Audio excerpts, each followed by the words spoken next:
On the first day of the week at early dawn, the women who had come with Jesus from Galilee came to the tomb, taking the spices that they had prepared. They found the stone rolled away from the tomb, but when they went in, they did not find the body. While they were perplexed about this, suddenly 2 men in dazzling clothes stood beside them. The women were terrified and bowed their faces to the ground. But the men said to them, "Why do you look for the living among the dead? He is not here, but has risen. Remember how he told you while he was still in Galilee that the Son of Man must be handed over to sinners and be crucified, and on the 3rd day rise again." Then they remembered his words, and returning from the tomb, they told all this to the 11 and to all the rest. Remember, Easter invites us to remember how he told you.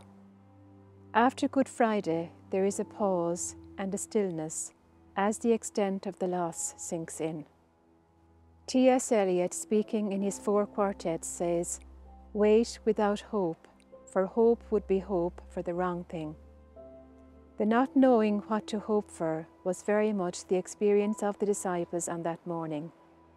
They had been so confident until the events of the previous week. There was no rushing towards Easter Sunday, but on that dawn there was a reminder of a different reality for the disciples. They began to remember that this is what Jesus had told them. Good Friday will not be the end. Jesus is risen.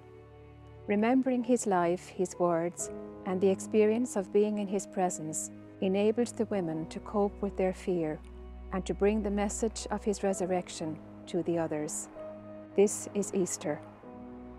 When we remember, we find reminders that Easter surrounds us in every circumstance of life. Easter does not change our reality, but it is an invitation to awareness of another kind of reality and way of living.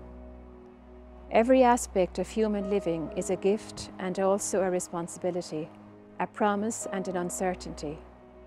Life experiences can rock us back and forth between total trust and the deepest despair. We live between the threshold of faith and doubt, between joy and sadness.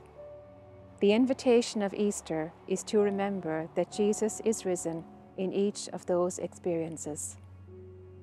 In birth and in new life, Jesus is risen.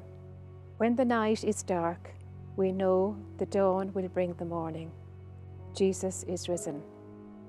In our world so full of suffering, the people of hope who reach out and give time and energy to ease the pain they see, Jesus is risen.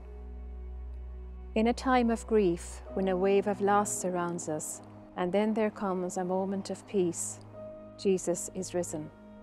When there is forgiveness in the face of hurt and disappointment, Jesus is risen. These Easter days are a time to remember all that he has told us in our own life stories.